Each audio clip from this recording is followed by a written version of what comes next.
Muy buenas noches, estimados cofrades y telespectadores de PTV Málaga. A unas horas de entrar en un nuevo miércoles de ceniza y por consiguiente un nuevo tiempo cuaresmal que pone cuenta atrás hacia una nueva Semana Santa. En esta ya frenética actividad cofrade prosiguen las presentaciones de carteles, como el presentado por la Cofradía de la Misericordia, que vamos a ver en sus pantallas, obra del pintor Pablo Cortés del Pueblo. También se presentó la semana pasada el cartel de la Cofradía de la Columna, conocida vulgarmente como Los Gitanos, obra de José Miguel González. Y por último, el cartel de la Hermandad del Dulce Nombre, obra de Pablo Gutiérrez, y el de la Cofradía de la Salud, obra de Javier Soriano. También la Cuaresma se presiente con las numerosas dolorosas vestidas a la usanza hebrea, como las que vamos a ver a continuación, la imagen de Nuestra Madre y Señora de la Merced, de la Cofradía de la Humildad.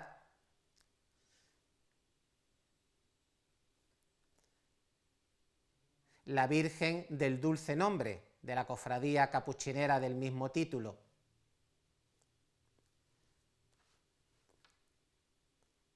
María Santísima del Gran Perdón, de la Cofradía del Prendimiento.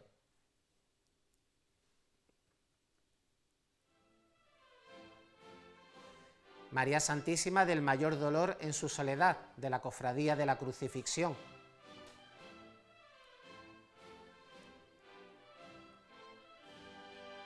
María Santísima de Nueva Esperanza.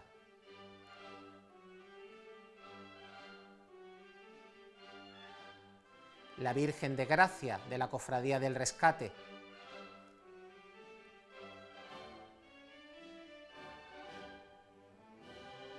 María Santísima de la Paz, de la Cofradía de la Sagrada Cena.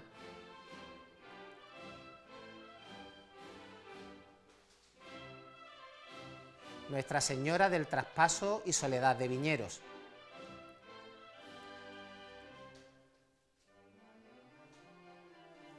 Nuestra Señora de la Caridad, de la Cofradía del Amor.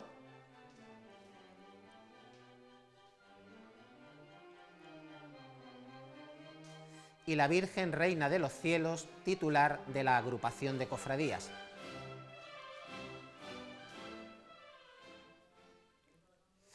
Por último, señalar que esta semana es pródiga en cultos cuaresmales, tales como los que realizarán la Cofradía de la Pollinica, el Huerto, los Estudiantes, Zamarrilla y Esperanza, en formato de triduo, y los quinarios de la Cofradía del Cautivo, Fusionadas, Expiración y Monte Calvario.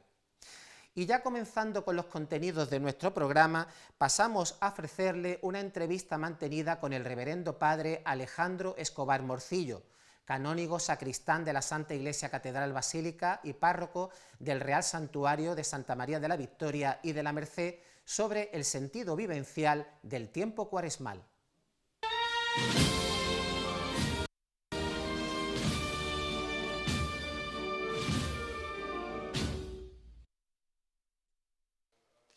Nos encontramos aquí con don Alejandro Escobar, párroco de la Basílica, Real Santuario de Santa María de la Victoria y sacristán y canónigo de la Santa Iglesia Catedral. Don Alejandro, buenas. Buenas tardes. ¿Cómo podríamos definir el camino de la Cuaresma? Pues es un camino vivencial, es un camino en el sentido de que todo cristiano es un peregrino, es un caminante.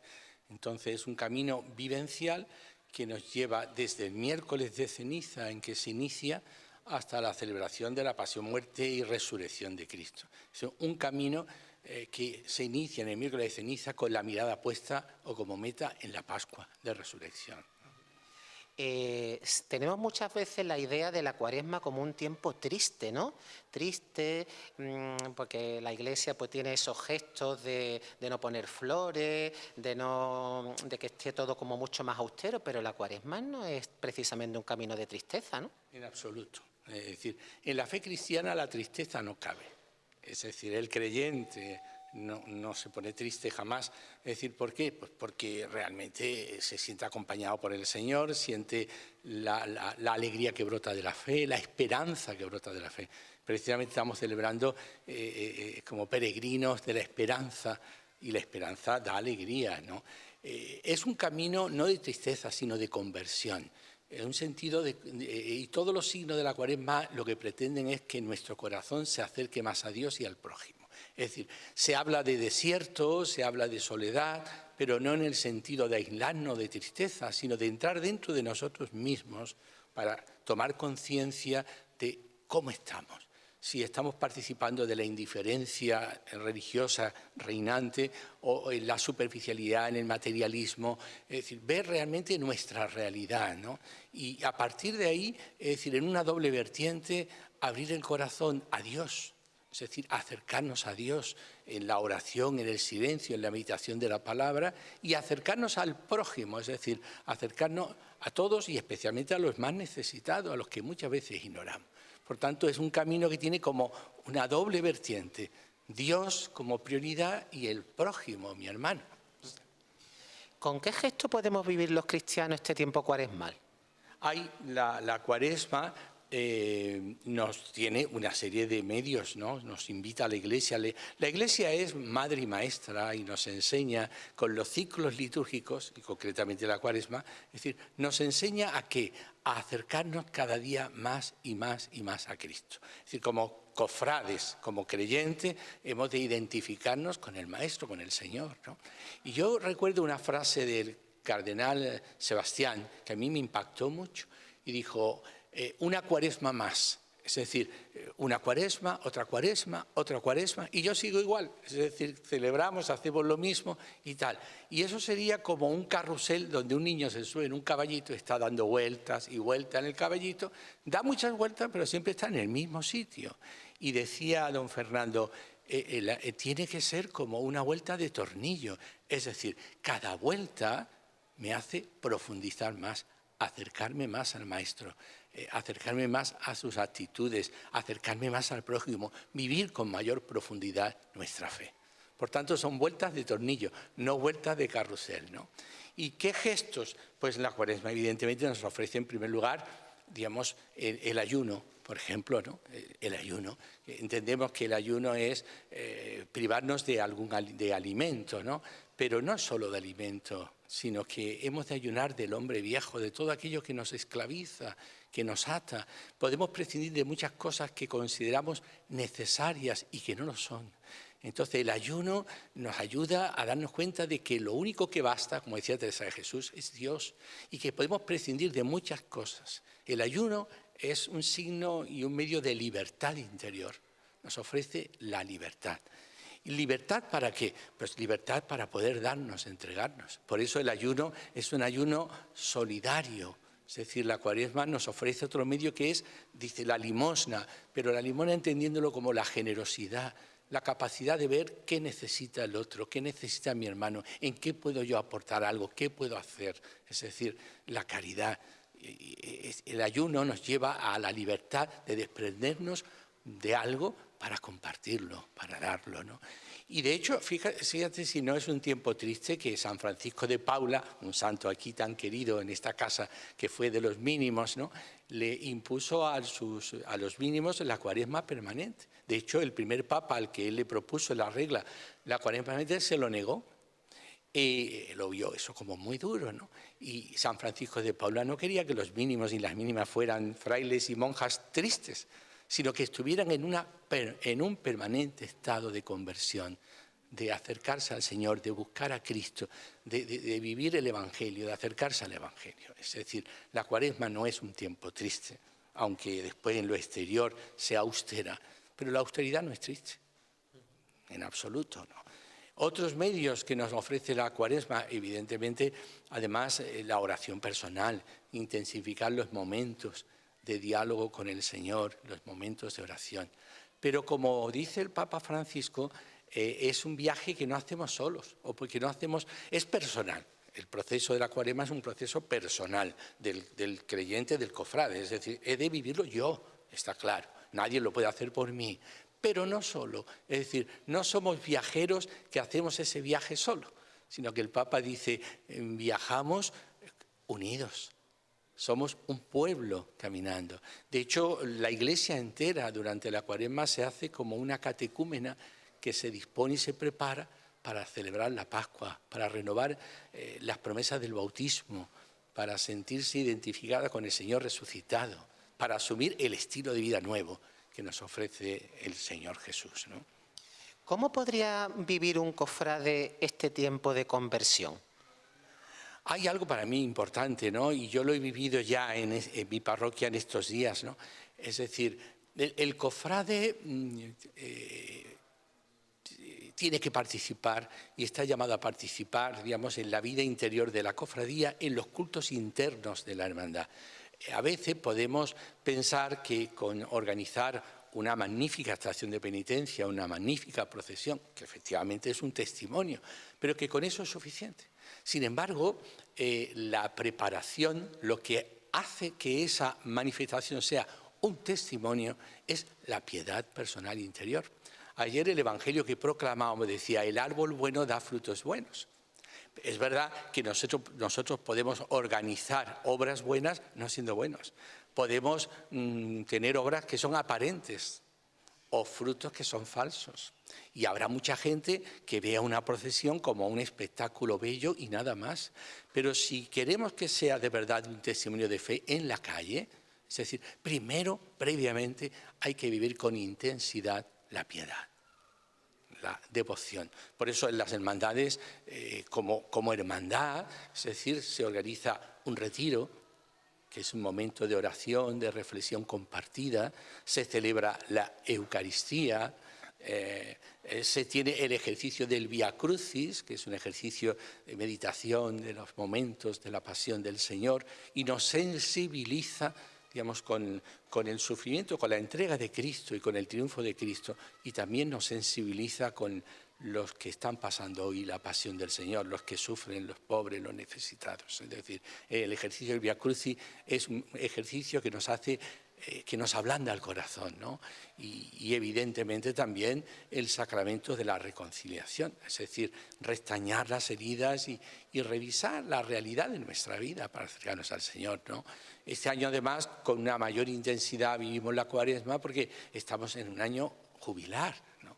Y la vivimos con el gozo del jubileo, es decir, de la alegría, ¿no?, que brota de la fe y además, como dice el Papa, peregrino a la esperanza, en la esperanza. La esperanza surge de la confianza en el Señor, ¿no?, fundamentalmente.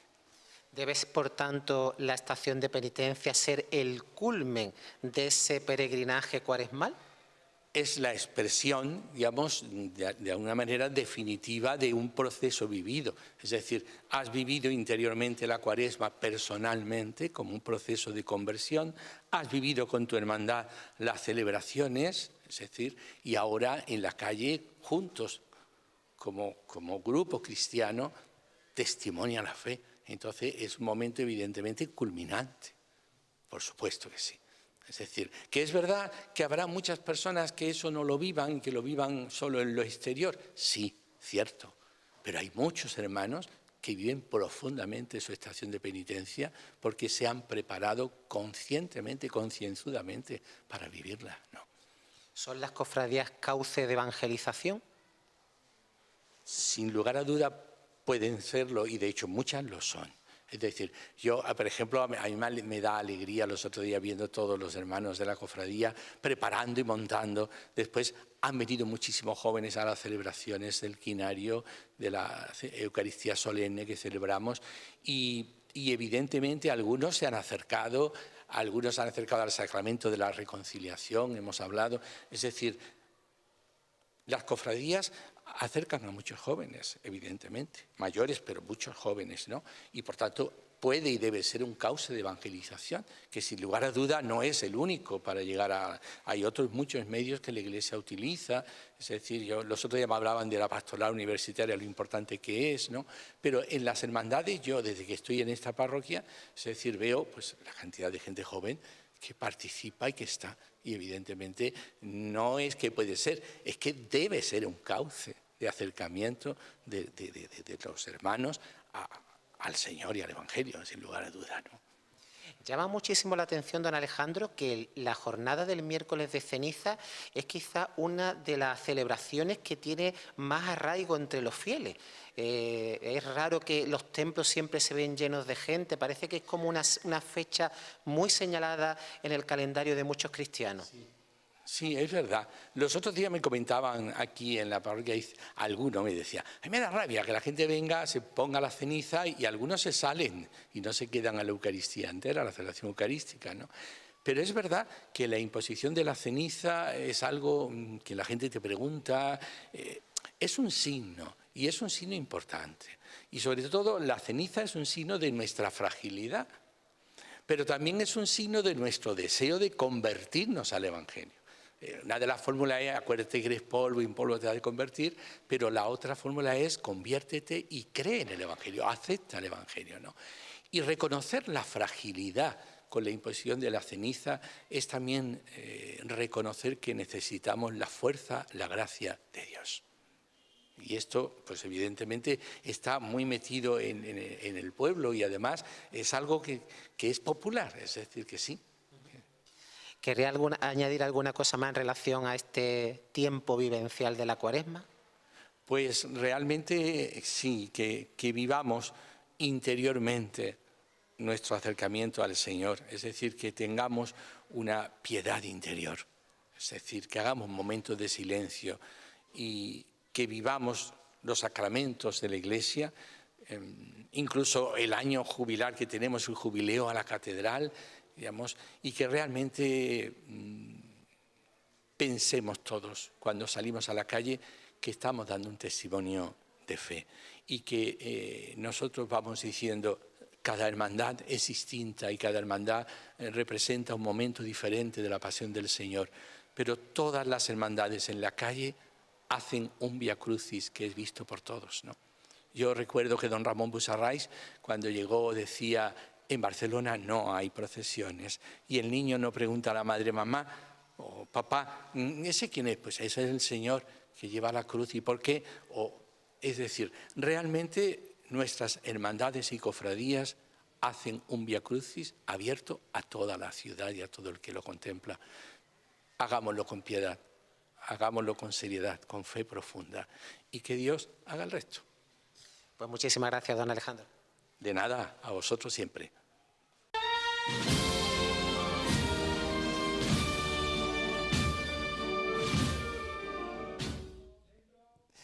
Recibimos en nuestra sección de la cruceta a Adrián Gaona, director de la banda de música de la Archicofradía de la Esperanza. Buenas noches. Alejandro, buenas noches. Y a Ana Muñoz, directiva de esta formación musical. Buenas noches. Buenas noches, Alejandro.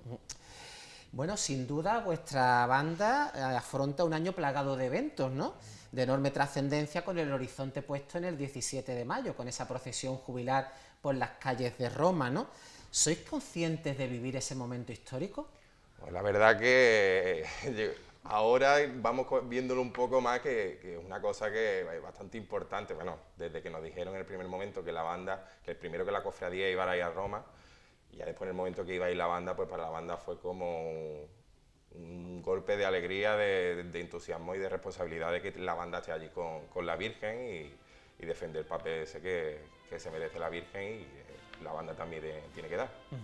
Además, Ana, el que la banda de la Esperanza vaya a Roma es como poner a la música procesional malagueña pues en el podio, ¿no? Dentro del mundo cofrade, ¿no? Claro, como ha dicho Adri, para nosotros es una responsabilidad grandísima el que seamos la banda de Málaga que va a estar en Roma tocando detrás de nuestra Virgen. Entonces, yo ahora mismo lo veo en el horizonte, pero yo todavía no me imagino allí tocando con mis amigos. Va a ser un momento espectacular, claramente. Me imagino que la banda al completo se desplazará hacia la Ciudad Eterna. ¿Y qué día tenéis previsto de llegar? ¿Y cuándo la actuación solamente se va a circunscribir a la procesión o tenéis previsto hacer alguna otra actividad allí en Roma? Ahora mismo nosotros lo que la organización más o menos ya estamos viendo, que nuestra llegada será el viernes, todavía estamos ahí pendientes de los horarios. Llegaremos el viernes, estaremos el sábado para la procesión y volveremos el domingo. Ahora mismo como acto solamente está la procesión, no sé si saldrá algo. ojalá, pero ahora mismo solamente el sábado. ¿Tiene previsto la banda estrenar algunas marchas con motivo de este evento, de la procesión jubilar? Pues sí, mira, hay varias marchas, hay Miguel Pérez ha escrito una marcha que se llama Peregrinos de Esperanza, ¿no? Sí. Peregrinos de Esperanza, dedicada a la Virgen, y algunas marchas más que estrenaremos también estos conciertos que tenemos ahora por el jubileo y también el de Cuaresma nuestro, el tradicional de Cuaresma. Vamos a presentar en el del 1 de jubileo, en la Iglesia del Salvador de Sevilla, vamos a presentar una marcha que se llama Perchelera, de Cristóbal López Gándara, y después la marcha oficial de la cofradía, de la banda, es de Alfonso López Cortés, Esperanza Eterna. Sí, Esperanza Eterna. Además, Alfonso López Cortés, que estuvo aquí en nuestros estudios de PTV y que está ahora en un momento pletórico, ¿no? Totalmente, totalmente. Un gran compositor, gran músico, gran director y amigo nuestro. Claro, además de la casa. Has dado ya una breve semblanza de esos conciertos del jubileo, ¿no? Sí. Que van a tener lugar entre Málaga y Sevilla, Sí. con participación de las bandas que van también acompañando al Cristo de la Aspiración, del Cachorro, ¿no? Exacto. El próximo 15 de marzo estaremos en la Iglesia del Salvador. Un privilegio para la banda también, igual que Roma, como le decía yo a mis componentes, que tenemos un privilegio. Yo creo que es la primera banda de Málaga que toca en El Salvador, si no me equivoco.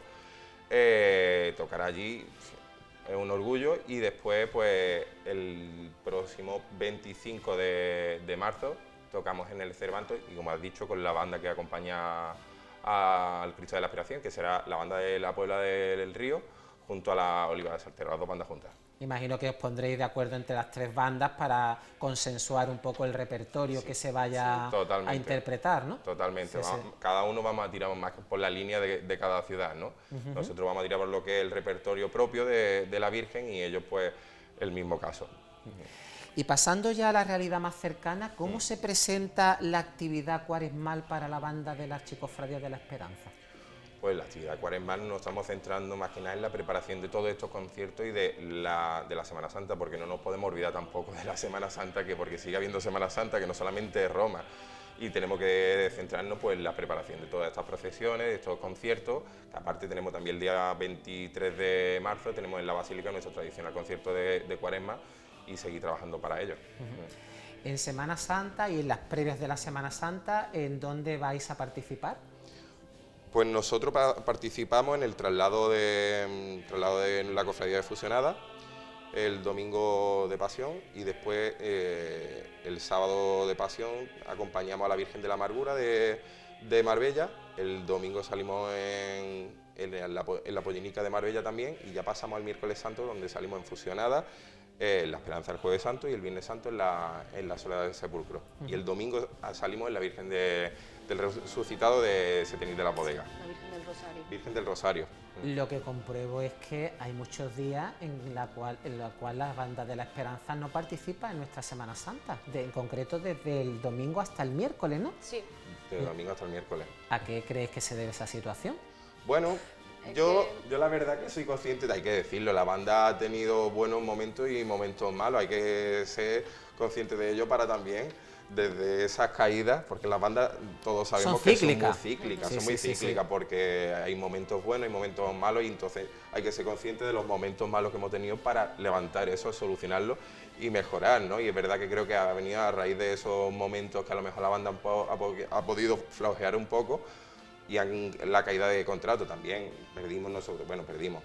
salimos del Rocío por la creación de su propia banda, musical, donde entró su banda de música, de la que tenemos amigos, ella también es profesora de la banda del Rocío, y el lunes santo, bueno, salimos de Dolor del Puente, pero bueno, es como todo, que es muy cíclico, y hoy a lo mejor no, y Dios quiera que el día de mañana pues volvamos a Málaga o volvamos a otro sitio. Además, ahora mismo también el nivel musical de Málaga es muy alto, entonces hay mucha competencia entre las distintas bandas, y en Málaga, domingo, lunes, martes santo, todas las bandas que hay en el resto de cofradías también están muy asentadas. Pero de todas maneras, ¿no pensáis que hay un poco de falta de fidelidad de las cofradías a sus bandas? Porque las malas rachas pueden suceder en todos los ámbitos. Si hay una mala racha, ahí también debe de estar también una cofradía apoyando a esa banda en lo bueno y en lo malo, ¿no? Bueno, a mí me gustaría que fuera supuesto. así. A mí me gustaría que fuera así. Pero bueno, también al final la libertad de que muchas veces no se puede crear también. Puedo entender muchas veces a las cofradías que no se puede creer la dependencia esa de una banda, de que esta es la banda de siempre, que esta tiene que venir con nosotros siempre. Entiendo lo que me estás diciendo, que es verdad, que pues la fidelidad, oye, por lo mismo que había años buenos, malos, otro año me lo ha dado muy bien, ¿sabes? Entonces es verdad que puede haber un poco de las dos cosas, ¿no? De la fidelidad esa, y también es entendible que hay momentos en los que prescinden de la banda. Vamos a pasar dentro de unos instantes a publicidad y después seguiremos con esta entrevista con los componentes de la banda de la Archicofradía de la Esperanza.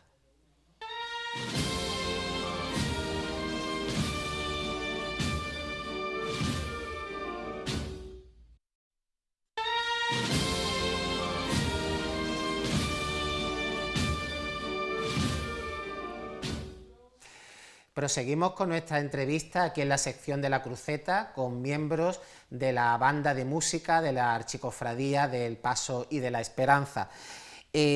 Adrián, ¿vais a incorporar nuevas marchas al ya extenso repertorio de vuestra formación? Sí, la verdad que esta cuaresma, aparte de lo que hemos comentado antes de estas marchas que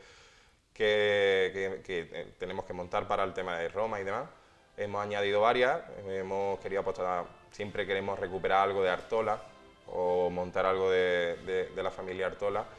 Esta vez hemos recuperado la Marcha Virgen del Carmen de Saltera, y después hemos apostado también por otro tipo de marcha, El Mayor Dolor de Dani Albarrán de Sevilla. Parece que esa marcha se va a poner un poco de moda esta Semana Santa, ¿no? Sí, Bastante parece que sí. Sí. Y después también pues hemos montado, no recuerdo ahora mismo si me ayuda, el cachorro sevillano. Saeta sevillana.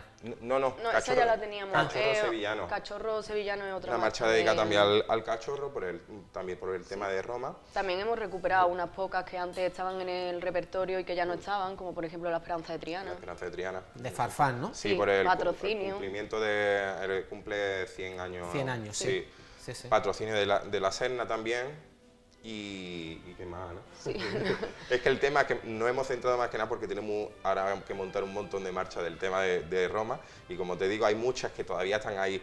Ya ha dejado caer David Hurtado por las redes de que hay una marcha también dedicada a la Virgen, pues también es otra que se suma a todo esto, y son varias marchas las que tenemos que montar, pues, bueno, que tenemos este año para el repertorio del tema de Roma y para la Virgen. La banda se ha caracterizado siempre por una decidida apuesta por las marchas locales. Acabas de citar tú el recuperar otra marcha del maestro Perfecto Artola, pero es verdad que siempre la banda de la Esperanza se ha caracterizado por esa apuesta por las marchas locales. ¿Vais a seguir en esa misma línea? Sí, la verdad que sí, porque al final tenemos que luchar por ese patrimonio que tenemos nosotros de marcha. Este año, ahora como te digo la cuaresma no, pero para el Rosario de Lágrimas, que acompañamos en su 75 aniversario, Sí.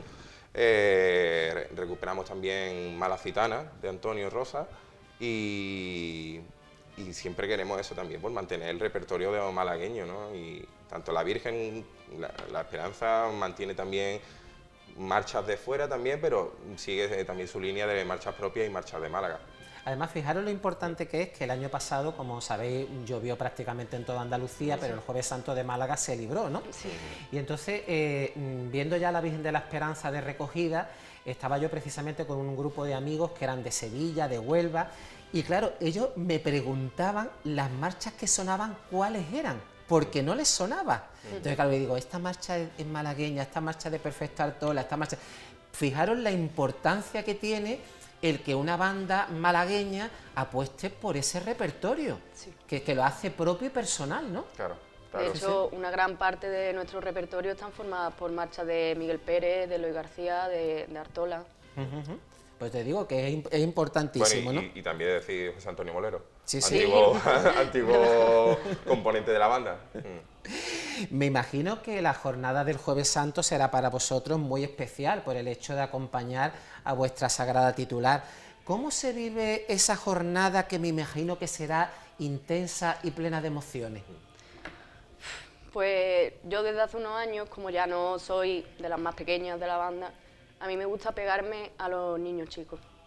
De hecho, este año que estaba que si llovía, que si no llovía, que si salimos, no salimos, cuando se les dijo, oye, que sí, que salimos, y tú ves a todos los niños de 8, 9, 10 años llorando porque van a salir y es su primer Jueves Santo, para mí la emoción de ese momento no se compara con nada. La verdad que tiene que ser un momento muy emotivo. ¿Tiene cantera la banda de la Archicofradía? Mucha. Sí, muchísima. Mucha, y apostamos por ello también. Sí, sí. Apostamos por ello porque al final es el día de mañana de la banda. Sí, sí. El día de mañana, porque hay que apostar por ello, hay que enseñarles lo que es la banda de música de la Esperanza, hay que enseñarles lo que es la Virgen de la Esperanza, hay que enseñarles lo que es la cofradía, y hay que apostar por ello, porque muchas veces dicen, la banda de la Esperanza lleva muchos niños, y yo le explico a todo el mundo que muchas veces es más importante llevar a un niño que, sí, es verdad que la calidad que te puede dar los grandes, sí, pero es verdad que le quedan más tiempo a los pequeños en la banda que a los grandes. Ana, De hecho, tú como profesora, sí. ¿cómo vives ese...? Ahora mismo en la escuela tenemos unos 40 alumnos o así. 50 alumnos, sí. Y además este año también hemos apostado por abrir un nuevo campo que es música y movimiento, que es que los niños desde 3 añitos hasta 8 se pueden apuntar también a la cofradía, empiezan a aprender música, conocen la banda, conocen lo que es un instrumento. Para el día de mañana podré encaminarlo también a que empiecen en la banda. Claro. Y tengan un sentimiento de pertenencia con nosotros. Lo que ha dicho él de la banda de la Esperanza lleva muchos niños. Yo creo que no debería ser motivo de vergüenza, Que va, al revés. todo lo contrario. Es motivo, para mí por lo menos como profe de la banda, es un motivo de alegría absoluta. Orgullo. Y me imagino que la actividad de la banda de la Archicofradía de la Esperanza se extenderá mucho más del tiempo cuaresmal y de la Semana Santa. ¿Qué actividades soléis hacer el resto del año, aparte de las actividades plenamente musicales? Pues la verdad que se está animando la cosa, porque últimamente estamos teniendo muchas procesiones de gloria, y saldrán próximamente algunas más, publicaremos algunas más, pero siempre salimos con el Rosario de Santo Domingo. Este año volvemos a salir con el Carmen de Olía, y aparte pues también nos centramos, el año pasado hicimos nuestro primer concierto de verano allí en la Basílica, en el patio, donde nunca se había hecho un concierto de la banda, y quedó muy bonito, un concierto de paso doble, y después nuestro tradicional concierto de Navidad o de Santa Cecilia. Sí, porque me imagino que aparte de la música procesional cultivaréis otro tipo de música, ¿no? Sí, Sí, sí. Sobre todo para lo que ha dicho él, el concierto de verano, montamos un repertorio de pasodobles típicos españoles y andaluces. Y para el concierto de Navidad o de Santa Cecilia se suelen montar obras, bandas sonoras, unas cositas un poco más diferentes, tampoco para no quemar a la gente todo el año tocando lo mismo. Claro. ¿Creéis que se ha avanzado en la cultura musical por parte del pueblo malagueño? ¿Que la gente ya está mucho más sensibilizada a la hora de escuchar y comprender las marchas procesionales? Muchísimo, muchísimo. La verdad que la cultura...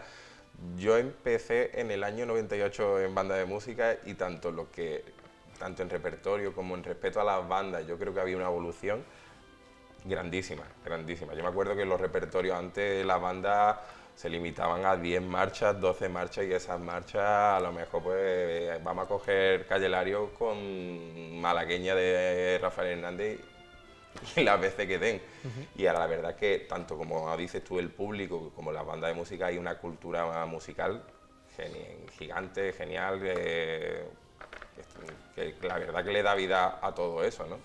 Yo que conozco la realidad de muchas bandas, no solamente de Málaga, sino del resto de Andalucía, la calidad del repertorio que tienen las bandas de Málaga es digna de elogio, ¿no? Sí.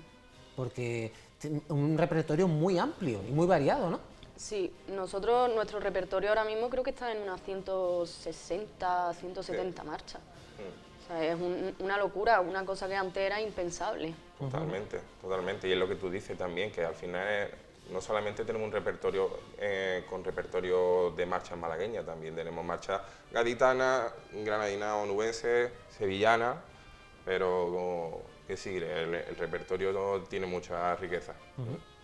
Y ya para finalizar, ¿cómo animaríais a las personas que tengan sensibilidad musical y gusto por las marchas procesionales a unirse a vuestra formación, a vuestra banda de la Archicofradía? Bueno, pues la verdad que lo animo porque al final es una experiencia, aparte primero yo siempre le decimos que el más importante es el factor humano, el que en la banda pues vea una familia, vea que los grandes son como, si es pequeño, vea que los grandes son como sus hermanos mayores, que el cuidar, el trato y ya después pues aprender música de una forma ya más estando a gusto como estando en una familia y aprender música y disfrutar de ella y saber lo que es acompañar también el Jueves Santo a la Virgen de la Esperanza y a todas las cofradías a las que acompañamos, ¿no? Y disfrutar todos esos momentos.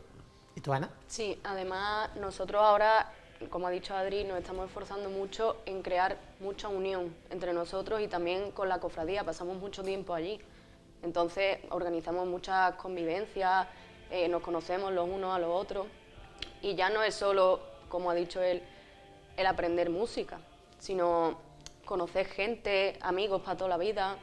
También aprenden, la gente que se apunta en una banda aprende lo que es la disciplina, lo que es el esfuerzo, lo que es la satisfacción de hacer un concierto y decir, joder, llevo un mes ensayando esto y hoy he hecho el concierto y ha salido estupendo. Sí. Pues todas esas cosas son las que se aprenden cuando llegas a una banda y normalmente todo el que llega se queda. Total. Una labor encomiable que realizan las cofradías malagueñas y en concreto las formaciones musicales ligadas a ellas. Muchísimas gracias y un placer y mucha suerte en esta Semana Santa y en esa procesión jubilar de Roma. Muchas gracias. Muchas gracias y buenas noches. Buenas noches. Pasamos ahora en el siguiente reportaje a mostrarles algunos de los altares de culto montados la semana pasada por las hermandades de la Sagrada Cena, la Salutación y la Humildad. Muchísimas gracias.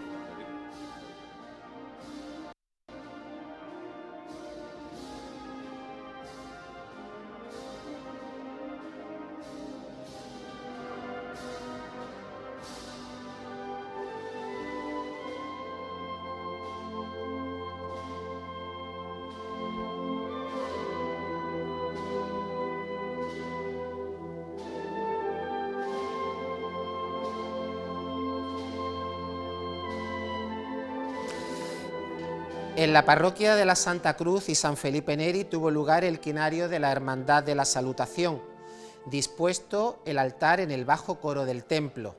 Para la ocasión se ha estrenado el cortinaje textil del fondo que parte desde la balconera hasta el suelo, presidiendo el nazareno vistiendo túnica de lanilla morada, la Dolorosa del Patrocinio vestida de hebrea y San Juan Evangelista.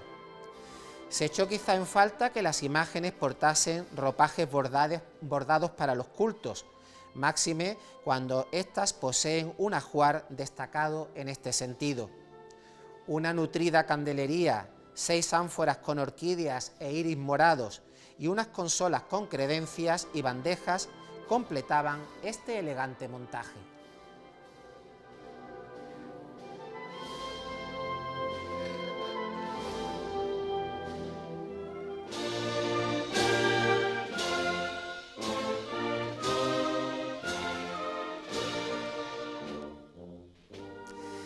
En la Basílica, Parroquia y Real Santuario de Santa María de la Victoria, la Cofradía de la Humildad efectuó su tradicional quinario a su sagrado titular. Este año también han sido dispuestas en el altar las imágenes de Nuestra Madre y Señora de la Merced y San Juan Evangelista, todas luciendo sus ropajes bordados y preseas de orfebrería. La candelería completa del trono de la Virgen de la Merced fue completada por una parte cedida por la Cofradía del Rocío, conformando más de 100 puntos de luz a los que se sumaban 4 arañas de luz eléctrica. Piñas y centros de claveles rojos conformaban el exorno floral, mientras que el cortinaje de terciopelo rojo se estrenaba para la ocasión. Meritoria labor de la albacería de esta hermandad del Domingo de Ramos, que cada año se afana por realzar el culto a sus sagrados titulares.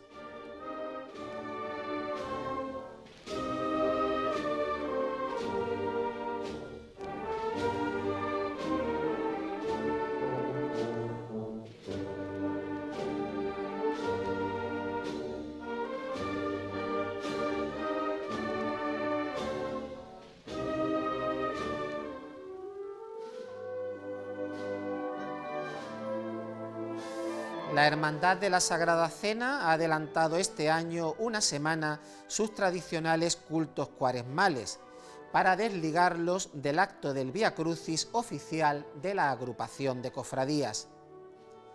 El aparato cultual estuvo montado en el altar mayor de la parroquia de Santo Domingo, donde se dispuso el apostolado al completo, presidido por la imagen del Señor portando túnica bordada en terciopelo burdeos. La imagen de María Santísima de la Paz se presentaba a los fieles vestida a la usanza hebrea por su vestidor Javier Nieto.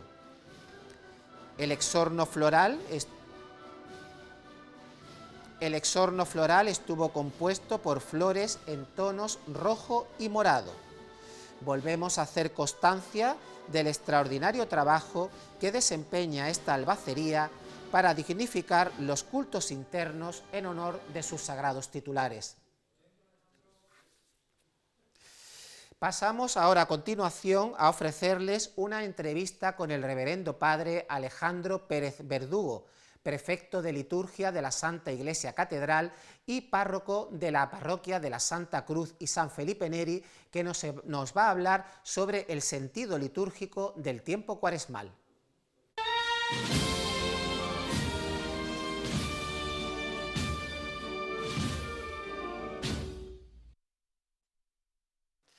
Estamos con don Alejandro Pérez Verdugo, prefecto de liturgia de la Santa Iglesia Catedral y párroco de la Santa Cruz y San Felipe Neri.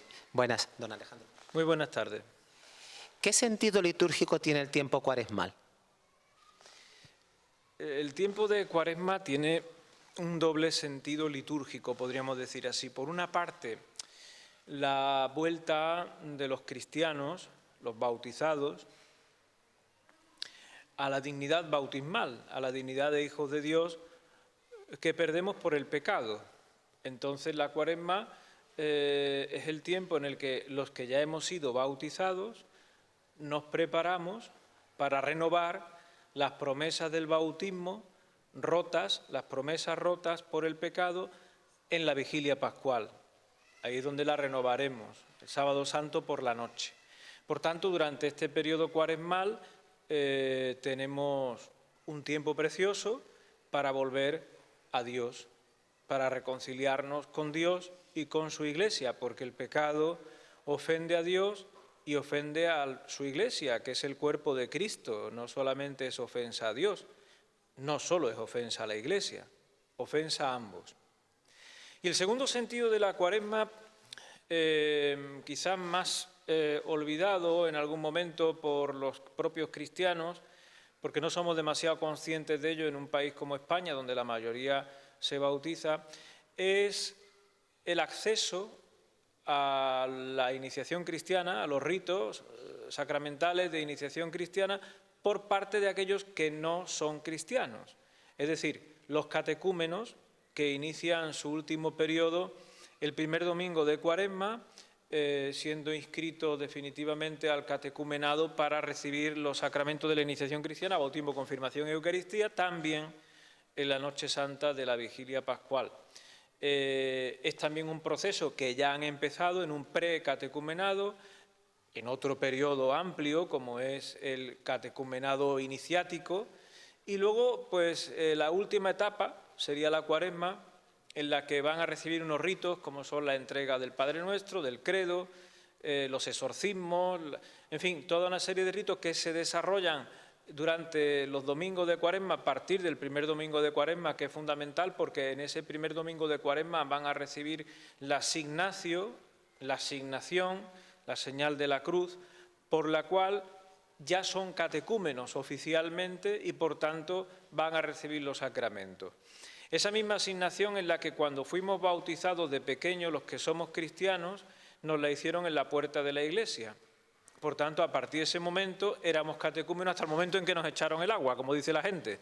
En ese momento ya dejamos de ser catecúmenos un periodo de 15 minutos y somos bautizados y nos convertimos en cristianos. Pero ellos no. Ellos han tenido un tiempo y ahora reciben la asignación, la cruz, y luego durante los domingos de Cuaresma van a tener una serie de ritos hasta finalmente el sábado ser sábado santo por la noche, ser bautizados, crismados y eucaristizados. ¿Qué signos litúrgicos tiene la Cuaresma? Por tanto, insisto, estos son los dos sentidos de la Cuaresma. La Cuaresma se establece sobre todo para el catecumenado de adultos, es decir, de personas no bautizadas, y en segundo lugar para la renovación de las promesas bautismales de los que ya lo somos. Por eso es tan importante el sacramento de la penitencia, insisto en ello, durante el tiempo de Cuaresma. Me decían los signos litúrgicos de Cuaresma. Son varios signos litúrgicos. El principal, podríamos decirlo, lo marca el primer día, que es el miércoles de ceniza, ¿no? Miércoles de ceniza nos recuerda a la poquedad del hombre a través de un elemento que significa la nada, realmente. Es volver a nuestra esencia, realmente es el retorno al paraíso. La Cuaresma, en el fondo, lo que nos prepara es un tiempo de preparación, no es un tiempo en sí mismo. El tiempo en sí mismo podríamos decir que es la Pascua, para la cual nos prepara la Cuaresma. Entonces, la ceniza nos recuerda lo que somos nada, provenimos de Dios, a Dios vamos, y el retorno al paraíso del cual habíamos sacado, el paraíso del cual habíamos sacado por el pecado de Adán. Por eso necesitamos volver al nuevo Adán. Por eso volvemos de la ceniza, del miércoles santo, partimos de la ceniza para acabar en el agua bautismal, que son los dos grandes signos entre Cuaresma y Pascua. El signo de la muerte, que es la ceniza, al signo de la vida, que es el agua y la luz, reconocida por el cirio pascual, ¿no? Ese es un primer signo importantísimo, ¿no? Otro elemento litúrgico clave de la Cuaresma, que lo vemos muy claramente, signo litúrgico, yo diría que es junto a la ceniza como elemento, ¿no? Pero el elemento más importante, o el signo más importante de la Cuaresma es la palabra de Dios. Tenemos un tiempo precioso para escuchar la palabra de Dios, especialmente los domingos, ¿no? Hay dos domingos que son fijos en todas las Cuaresmas de los 3 ciclos, que es el primer domingo y el segundo. El primero son las tentaciones de Jesús en el desierto y el segundo domingo la transfiguración del Señor, según cada ciclo, pero siempre son los mismos misterios que se celebran en esos 2 domingos, primero y segundo, respectivamente, ¿no? Y luego tenemos el tercer domingo, que ya cuarto y quinto, que cambia dependiendo del ciclo. En el ciclo C, que es el ciclo de Lucas, del Evangelio de Lucas, pues este año nos encontramos con el tercer domingo, en el cual recordaremos la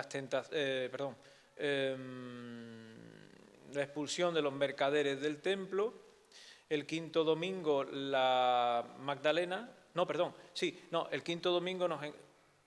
el quinto domingo nos encontraremos con la parábola del hijo pródigo. El sexto domingo, me he liado.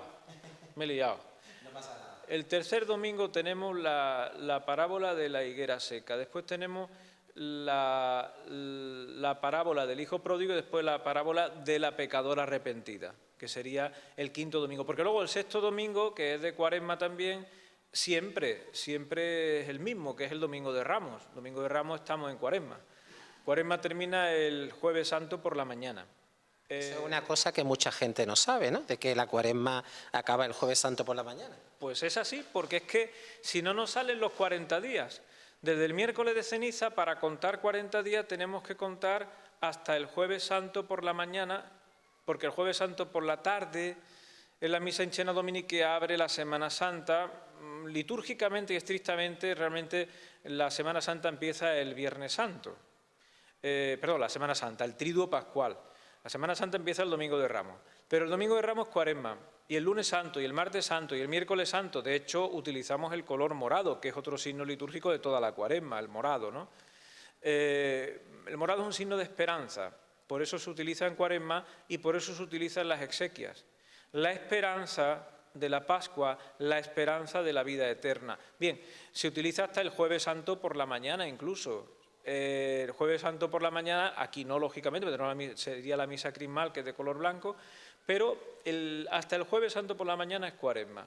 Si no, el cómputo de los 40 días no sale. Si no, compruébalo en el calendario después. Siempre y cuando no cuenten los domingos, porque los domingos no son días penitenciales en Cuaresma, ¿eh?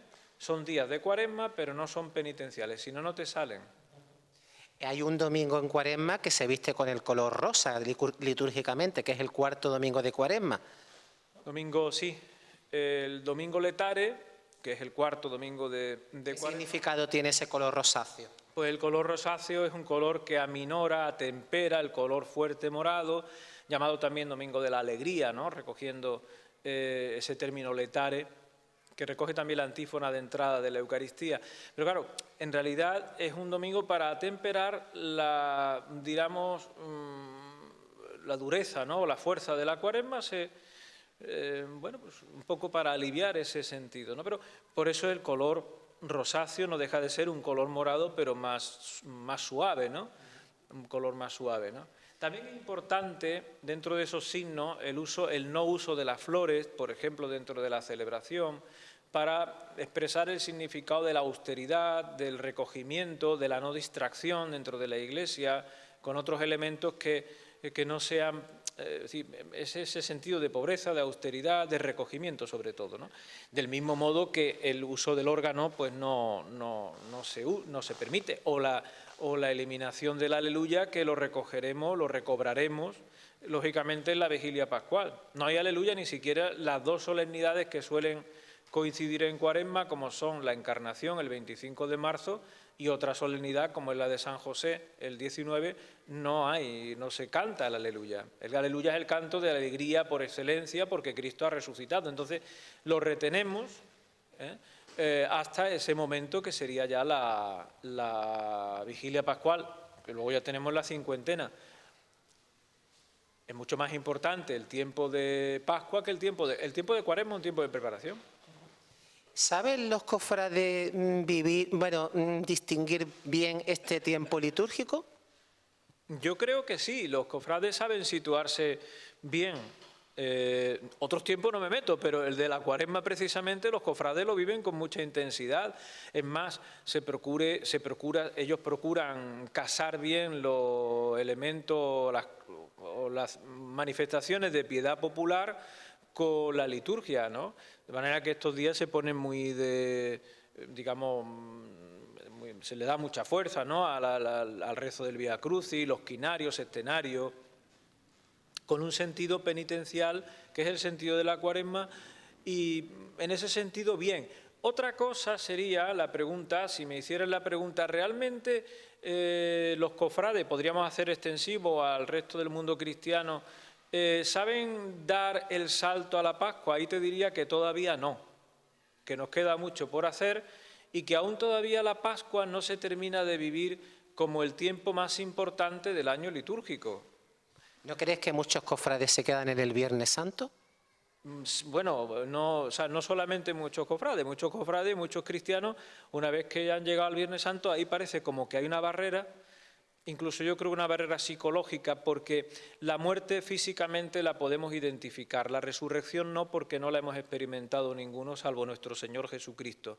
Entonces nos resulta más difícil el salto a la Pascua, porque no es una experiencia humana propiamente, o al menos no es una experiencia que nosotros hayamos tenido. Es un salto de la fe, es una cuestión que no es solamente cofrade, pero especialmente llegado el Viernes Santo, los cofrades tienden a quedarse ahí. De tal manera que la celebración a veces precisamente se adolece de esa participación en la misa fundamental principal del año, que es la del Domingo de Resurrección. También la vigilia pascual, que es su preparación, ¿no? O sea, realmente un cristiano que se precie, sea cofrade o no sea cofrade, cualquier cristiano que se precie tiene que vivir ciertamente la Cuaresma en el sentido de mediación, de preparación, pero lo que no puede es privarse de la celebración de la vigilia pascual o, si no puede, pues del Domingo de Resurrección y de los domingos de Pascua, ¿no? Porque es que si no, hubiéramos vivido una Cuaresma con mucha intensidad, pero después nos quedamos sin alcanzar la meta de esa Cuaresma y el objetivo. Es como quedarnos, de alguna manera, centrados en una fe dolorista o en una fe penitencial. Quedarnos ahí, pues no es el significado del Evangelio. Cristo ha resucitado, vive para siempre, y porque vive para siempre podemos celebrar la Cuaresma, claro. Me llamó mucho la atención cuando vino don Ramón Busarray como obispo a Málaga, de que era tradicional que los obispos acompañaran el desfile del Santo Sepulcro, ¿no? Y sin embargo él, para darle importancia al tema de la resurrección, él dejó de acompañar al sepulcro y él decía que acompañaba a Cristo resucitado, porque era el sentido que todo cristiano debe de tener. Fue un gesto bastante que en aquel tiempo chocó, pero que fue un gesto muy valiente, ¿no? Pues sí, tiene todo el sentido que el pastor de la diócesis acompañe la procesión de Cristo vivo, de Cristo resucitado, porque al fin y al cabo nosotros a quien anunciamos es a Cristo que vive para siempre, no a Cristo muerto. Por supuesto que el misterio pascual es la celebración de la muerte y la resurrección, porque el resucitado es el crucificado, ¿no? Pero me parece que en ese sentido, pues don Ramón tuvo un gran acierto al acompañar al resucitado. La tradición de acompañar también es una tradición muy humana, por otro lado, y también tiene sentido, ¿no? Lo hacemos siempre, de acompañar al difunto en la procesión del entierro. Eso también tiene sentido. Pero desde un punto de vista de la fe, parece como que tiene más fuerza el unirnos a Cristo resucitado. En definitiva, insisto en ello, la evangelización, el testimonio que damos es de que Cristo vive. Pues muchísimas gracias, don Alejandro. Gracias a vosotros y que tengamos todos una santa y fructuosa Cuaresma para llegar a la Pascua. Muchas gracias. A vosotros.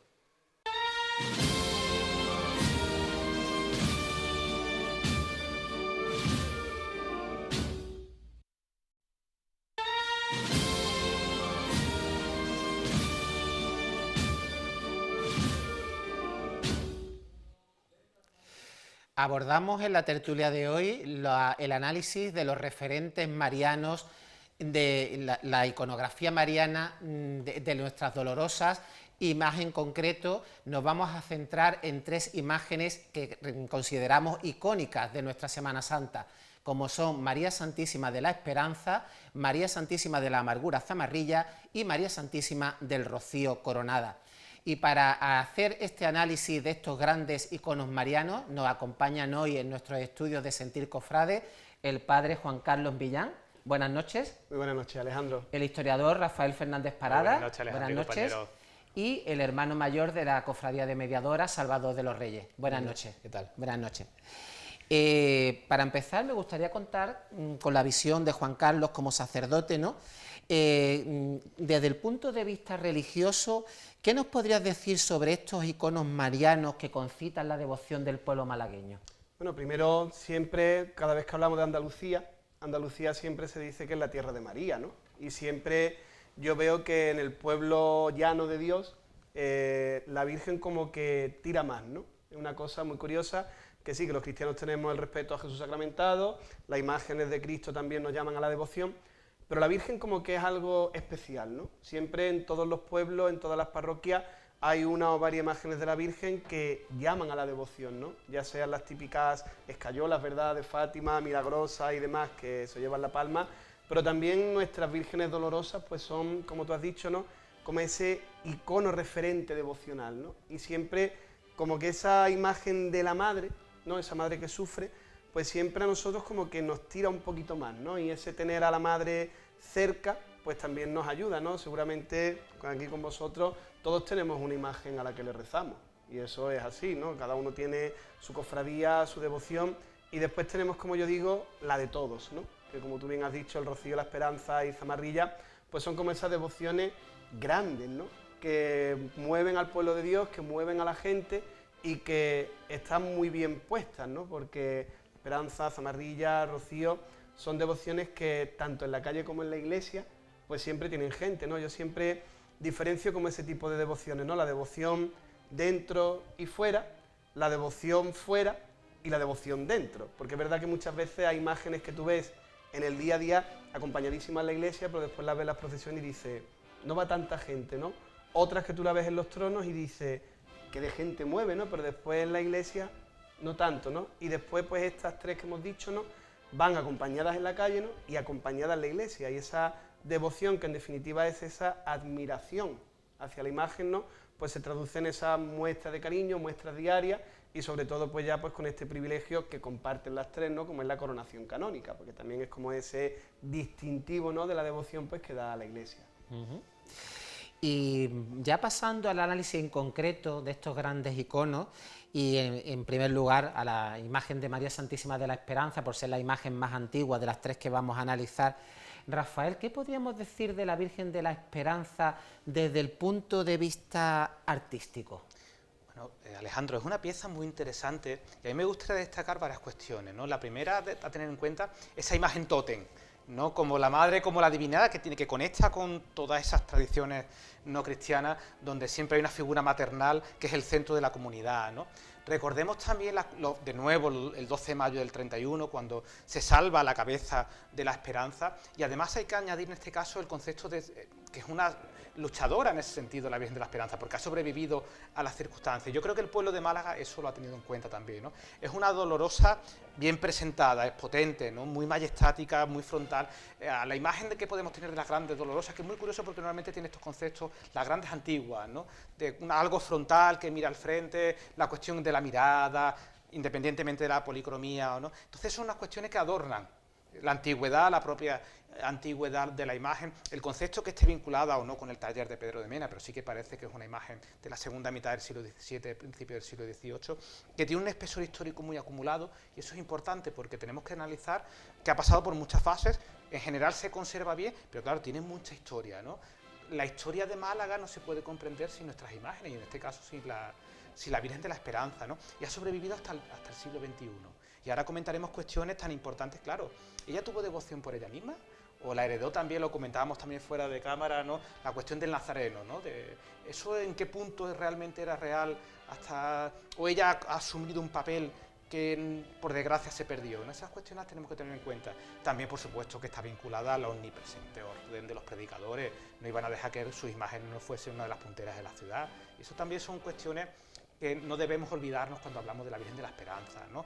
La Virgen de la Esperanza es otras muchas más cosas. Es, por supuesto, un trono, es ese momento en el que la Virgen cambia los lutos típicos de las vírgenes malagueñas y se viste de verde, que probablemente ha sido uno de los hechos más trascendentales de la historia de la Semana Santa de Málaga, ¿no? Porque empezó a tirar del carro del resto de las imágenes, con lo cual estamos viendo que es una imagen que podemos ir sumándole muchas cosas para construir un relato devocional como el que nos encontramos ahora mismo con ella. Salvador, ya Rafael ha dado ya unas pinceladas de la historia devocional de la Virgen de la Esperanza. En un principio parecía que el tirón lo tenía la imagen del Moreno, tristemente desaparecida en 1931. Pero ¿cuándo surge ese icono de la esperanza como gran devoción de la ciudad? Málaga en realidad no ha sido una ciudad muy mariana, salvo el icono de la Virgen de la Victoria, que tenía muchísima devoción en siglos atrás. No es que ahora no la tenga, pero no es comparable. Y la Virgen de la Soledad de Mena, de la Hermandad de la Soledad, que está en Santo Domingo, que tenía un peso en la ciudad bastante... La Virgen de los Dolores de Servita. El hecho de que la esperanza empezara a tener ese auge, yo creo que lo da el nombre, sí, la vocación. La vocación en unos tiempos tan terribles como el convulso siglo XIX, que hubo tantísimas cosas, desde la invasión napoleónica, después las revoluciones, la vuelta al absolutismo, que si Isabel II, al sexenio. Yo creo que Málaga era una ciudad muy pobre, muy humilde, y el hecho de que muchas veces lo hemos dicho, ¿no? Y estas son palabras no mías, que son de Juan Carrero y de otras personalidades, ¿no? En los barrios más pobres surgían las cofradías más ricas, ¿no? Sí.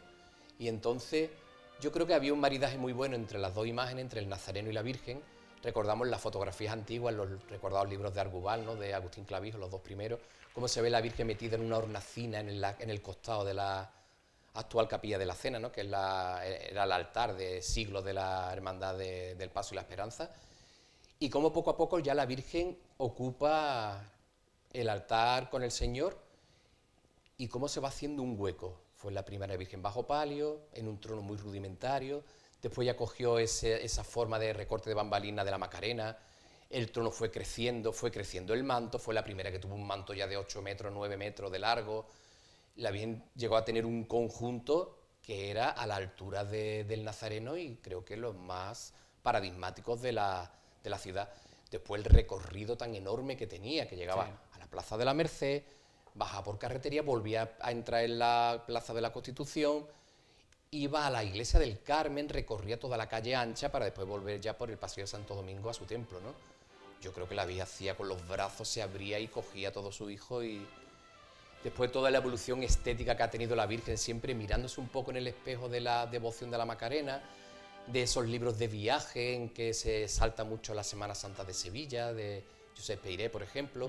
Después los libros también de viaje de los viajeros que vienen a Málaga, en el que se destaca el clima, la playa, con comillas, los gitanos, los pescadores, y va cogiendo la esperanza esa ramita y va creciendo. Y después tuvo ese hecho tan bonito que un niño encontrara su cabeza en la sacristía el día que se destroza Santo Domingo, la encumbró ya en un momento, como tú has dicho, ¿no? Esa mirada. Sí. Yo creo que toda la Semana Santa de Málaga se resume en esos ojos. Qué bonito. Sí. Y es que lo digo y me da muchísimo sentimiento. La mirada de la esperanza es muy especial. Tiene mucho empaque de frente. Ves la frente por frente. Mi abuela, que se había quedado huérfana con 3 años de madre y estuvo entre sus padres, con la nueva madrastra, las tías que vivían por la zona de Trinidad Cruz, la mandaban por la mañana el Viernes Santo a comprar los churros allí al mercado, y siempre me decía cuando yo era jovencillo, ¿no? Nunca la vi tan bonita, porque el trono no tenía patas, lo dejaban en el suelo, ella se acercaba a rezarle, los hombres de trono, que eran gente del puerto, niña, ven que te voy a dar una ramita, que de flor, no sé qué, y ella se asustaba, le daba mucho miedo, y me decía siempre, como estaba por la mañana. Y es triste que los malagueños actuales no podamos tener esa visión de la Virgen en el amanecer del Viernes Santo, porque eso ya sería otro tema, si en Málaga tendría que haber una madrugada, ¿no? Se podría montar, está claro que sí. Perfectamente. Juan Carlos, ¿es la Virgen de la Esperanza la Virgen de Málaga? Sí. Sí, por supuesto. En la anterior tertulia hablábamos del nivel que tenía el cautivo, ¿no? De que era el Cristo, pues por así decirlo, que aparecía en toda la vida de la ciudad. Y yo creo que la Virgen de la Esperanza, como han ido comentando, se lo ha ido ganando poco a poco, ¿no? O sea, ha sido una cosa de que, por ejemplo, a nivel cultural, ¿no? Yo siempre lo digo, las imágenes no cogen devoción solo en la calle. Las imágenes, la devoción la tienen en sus iglesias. El amplio horario de apertura, la celebración de los sacramentos, la basílica, pases cuando pase, está abierta. Y eso también el sitio estratégico que tiene, ¿no? Y por supuesto también en el culto, ¿no? Cuando la ponen en besamanos, tantos días en besamanos, eso ayuda también mucho a la devoción, ¿no? Yo siempre lo digo, aunque suene un poco así coloquial, ¿no? Yo lo digo que los cristianos de Andalucía tenemos mucho la teología del sobeteo, es decir, nos gusta tocar a la imagen y nos gusta tocar el manto, nos gusta tocar la mano. Cuando uno besa la mano de una virgen te sale el gesto natural de poner tu mano debajo. Y claro, como bien ha dicho Antonio, la mirada de la esperanza es la mirada de Málaga.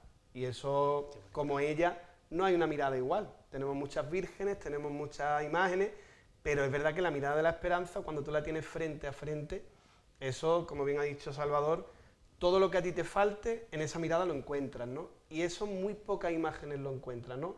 Yo soy devoto del Calvario y de los remedios, pero sí, cada una es como es, ¿no? Pero en la esperanza todos encontramos esa casa, ¿no? Y a la vista está también pues el acontecimiento del jubileo, ¿no? El que haya sido una imagen elegida para representar a las cofradías de Málaga y de Andalucía, ¿no? Por así decirlo, junto con el Cachorro, en la ciudad de Roma, que es la cuna de la cristiandad, pues seguramente cuando vaya a la Basílica de San Pedro, mucha gente se quedará en esa mirada, ¿no? Y a lo mejor no cogerá devoción como tenemos nosotros, ¿no? Pero sí te mueve, ¿no? Y eso es lo que también es la devoción es esa admiración que tú tienes hacia la imagen, que te da lo que tú intentas buscar en ella, ¿no? Y en eso los malagueños pues lo tenemos claro, la Virgen de la Esperanza. Yo siempre lo digo, igual que dije con el cautivo, ¿no? Cada uno tenemos la nuestra, pero todos somos de la esperanza, ¿no? Y eso, por el nombre también, como ha dicho Salvador, es lo que buscamos muchas veces, ¿no? El nombre de esperanza es una virtud teologal, ¿no? Junto con la fe y el amor, pero siempre la esperanza es la que uno busca, ¿no? Y eso pues la vida también interior pues nos ayuda mucho. Después yo aprendí, perdona que te corte Alejandro, cuando nosotros éramos muy jóvenes y salimos juntos y eso, como decían nuestros amigos que eran mayores que nosotros, la esperanza mira para adentro. Tiene una mirada tan enigmática que tú, aunque estés delante de ella, ella no te está mirando, ella está como pensando. Y eso es muy difícil de conseguir en una imagen. Ha vivido mucho, es que la esperanza vive muchas cosas, ¿no? Tiene mucha edad y vive muchas cosas. Ha dicho Juan Carlos una cosa muy interesante, ese toquetear las imágenes que están bonitas del pueblo andaluz, ¿no? Y que muchas cofradías se olvidan de que tiene que ser así. Las imágenes, no me cansaré de decir que se tienen que ganar el pan honradamente y tienen que llamar a la devoción, ¿no? En magia es lo que se llama magia por contacto, ¿no? Un tipo de magia, magia por contacto con el tipo de las reliquias de mano. Yo de la esperanza hay dos cosas que me gustaría siempre recordar, que es la Virgen de los Azulejos de Málaga. Ahora es el cautivo del que encontramos, pero si echamos la mirada hacia atrás, lo que tú veías en Málaga, los azulejos, era la Virgen de la Esperanza. No había ninguna otra. Ninguna de las de negro tenían el desarrollo que tenía ella, y eso siempre es muy indicativo, ¿no? De quién vemos por la calle en el sitio menos pensado, ¿no? Pues, de hecho, la encontramos en Jerusalén, en el Via Crucis también está por allí, también muy bien planta, por cierto, ¿no? Y la cuestión de que se hayan hecho copias de ella, devocionales, esto para mí también es indicativo, ¿no? No es al nivel de la Macarena de Sevilla, porque eso lo tenemos que tener en cuenta, pero sí que es cierto que hay copias, por ejemplo, en Barcelona, en otras ciudades, encontramos imágenes a imagen y semejanza de la esperanza, ¿no? Esto es un detalle que siempre tenemos que olvidar, porque esto sí que es sintomático de que estamos hablando de algo internacional. Por supuesto, la cuestión del jubileo, que creo que los cofrades no somos conscientes, porque la esperanza no es la Virgen de Málaga, va a representar a la cristiandad. Es decir, que no es cualquier cosa, y además invitada, que no ha tenido que pedir a ninguna puerta para que vaya a ella, ¿no? Que a lo mejor otras han hecho por pedir a las puertas para ir en el sitio que no les correspondía, ¿no? Cosa que con la esperanza le ha llegado, y la esperanza representa a todas las... no a todas las cofradías, porque se nos quedaría corto, a toda la cristiandad, ¿no? Y no nos podemos olvidar de ese detalle, porque es un privilegio acorde a la importancia de la imagen, ¿no? Por supuesto, ya tenemos tiempo de aquí a mayo a hablar de la impresionante logística que conlleva llevarte tu imagen de un sitio para otro con todos esos productos, ¿no? Y el trono. Bueno, y el trono, que además es identitario también, por supuesto. Antonio, eso que ha hablado ahora Salvador del trono, esa simbiosis que tiene la esperanza con su trono procesional, es como un conjunto que no se puede separar. Totalmente de acuerdo. Y además una de las imágenes identitarias de Málaga. Sí. Sí, muy por encima, porque durante años se nos vendió que la imagen identitaria era el trono de la paloma, y el trono de la paloma hubo que echarlo abajo, cambiarlo, porque era un desastre lo que tenían, por hacer uno nuevo, ¿no? Y durante años se nos machacó muchísimo que el trono de la paloma era la seña de identidad de los tronos de la Semana Santa de Málaga. Eso no es cierto. El trono por excelencia, el palio, es el de la esperanza, ¿no? Falseado también con las proporciones, otra vez muy calzado por debajo, pero bueno, en esencia sí que mantiene una serie de características que son las suyas, ¿no? Ni la cofradía que yo entiendo, ni que los malagueños entendemos la Virgen de la Esperanza sin su trono. Hombre, ojalá nunca se haga una réplica ni nada, el trono es el trono ese. Claro, exactamente. Sí que es una pena quizás porque las personas mayores decían que el manto verde original era verde manzana. Y eso decían las personas más mayores, ¿no? Y quizás eso sería interesante. Darle el verde que tenemos ahora mismo, un verde como muy oscuro. Con el manto nuevo que se le va a hacer a lo mejor. A lo mejor darle juego, que habría que restaurar también el que tiene. Sí, la hermandad tiene previsto restaurarlo, por lo que sé. Las dos cuestiones, es importante que tenga uno. Eso que la hermandad siempre le da mucha importancia al verde, y las túnicas que tiene es para que se vean verde de noche. Que no que después la anochecida parezcan negras, que muchas veces puede ocurrir con el verde. Salvador es diferente al del manto y al del palio, sí, ¿no? Sí, sí. Es una cuestión, tiene un verde muy bonito las túnicas, por supuesto, esas túnicas de cola. Todo eso hace que la puesta en escena. No nos olvidemos, vamos a enlazar de nuevo con el tema del nazareno. Es que ella ha tenido que heredar muchas cosas. En calidad de madre sufriente que pierde al hijo, en el concepto duro del término, ¿no? Ella asumió algo que ya no estaba, ¿no? Por supuesto que el nazareno empuja también, es decir, empuja en la devoción de la madre, no olvidemos la cuestión de la bendición. Eso está ahí presente, ¿no? Entonces yo creo muy bien canalizado. Aún así la devoción tiene partes, creo que no se le presta la atención, es decir, si es la Virgen de Málaga, tiene que ser la Virgen de Málaga, tiene que presidir su capilla. Esto es lo que hablamos la otra vez del cautivo, el mismo tema, que no tenía casa propia ni beneficio, y la Virgen de la Esperanza con el complejo de que no presida su casa. Es decir, podemos buscar 3000 soluciones para que esto se... Una iglesia de cruz griega. Bueno, con doble puerta. Salvador, o la misma que tenemos, da igual. Para que el Señor tenga su espacio y la Virgen tenga también el suyo. Pero podemos hacer una cabecera lobulada, que existen multitud de opciones para buscar una solución. Todo el tiempo que ha estado la Virgen sola ha estado preciosa. Y eso no quiere decir que el Señor le reste. Bueno, y el Señor, mientras más cerca esté, más pero bonito sí, que el Señor cuanto más cerca, más bonito. Espectacular. Entonces esto es una cuestión que en Málaga sí que vamos a la cola de otros sitios. En otros sitios las grandes imágenes titulares tienen sus sitios espectaculares de culto, y en la Esperanza en ese sentido tiene que hacer los deberes todavía, ¿no? que estarán en ello, entendemos que están en ello, que están trabajando, porque tampoco es una decisión fácil, pero es curioso, ¿no?, la puesta en escena patrimonial que tiene la cofradía y no funciona a nivel de templo, ¿no? Eso es una carencia que tienen muchas imágenes de Málaga, las grandes devociones. Sí, bueno, quitando la Virgen del Rocío, que la analizaremos, que es la única que preside su templo, las demás... Que bien le sienta, ¿no? ¿Y de qué manera? Que bien le sienta a la capilla. Salvador, en la cuestión de las restauraciones a las que ha sido sometida la imagen de la Virgen de la Esperanza, no le ha cambiado su impronta. La impronta de la Virgen se mantiene, porque fue criticada en su momento la restauración de Luis Álvarez Duarte, que si la había tocado, que si no sé qué, pero yo considero que la Virgen... Es un tema muy controvertido, porque también hay personas que opinan porque hay que devolverle lo original de ella. Si nosotros cogemos una fotografía de la Virgen y salvo los labios tan rojos que se ve que tenían, que ser la foto en blanco y negro, las cejas un poco repintadas, es la misma Virgen que tenemos ahora. Salvo el cuello, que sí es verdad que se lo retalló Álvarez Duarte, pero es cierto que Adrián Risueño la estucó completa y perdió su gracia, la convirtió un poco inexpresiva. Y después Álvarez Duarte lo que le quitó fueron esas capas de estuco y le devolvió la policromía original. ¿Que la policromó él? Yo no lo tengo claro. ¿Que es la policromía que ya tenía la Virgen? Quizá. Los labios no, seguro que no. Las cejas tampoco. Pero es la misma mirada. La mirada no la ha perdido. La Virgen del pasillo de Santo Domingo en el Azulejo, y esa es la misma cara. Lo que pasa es que tiene el velo la está, valga la redundancia, velando los ojos. Pero es la misma cara. Su mirada fija, hierática, al infinito, su postura erguida. A mí siempre con lo del trono, que sí que hemos dicho que es una unión indisoluble, a mí, perdóname la comparativa, pero siempre me ha recordado la entrada de Cleopatra en Roma, en la película Cleopatra, porque tiene un pedazo de cortejo delante y cuando aparece Cleopatra se para el mundo. Sí, totalmente. Y es lo que pasa con la Esperanza. Tú puedes ver maravillas de Esperanza Elena Caro, Seco Velasco, Villarreal, tronos maravillosos, porque en Málaga tenemos la suerte de muchas cosas nuevas, pero muy buenas, gracias a Dios. Pero cuando aparece la Esperanza, es la Esperanza. Y yo creo que la Esperanza sigue siendo la Esperanza que sí después va en un tronito de flores cuando vuelva de Roma. Bueno, vamos a pasar ahora a publicidad y volvemos en unos instantes.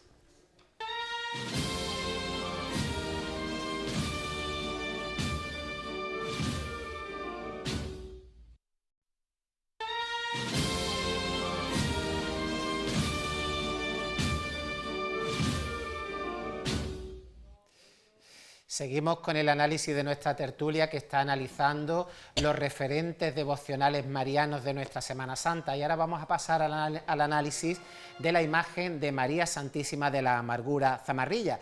Y Juan Carlos Millán, como buen trinitario, ¿qué nos puede decir sobre esta emblemática dolorosa del Jueves Santo?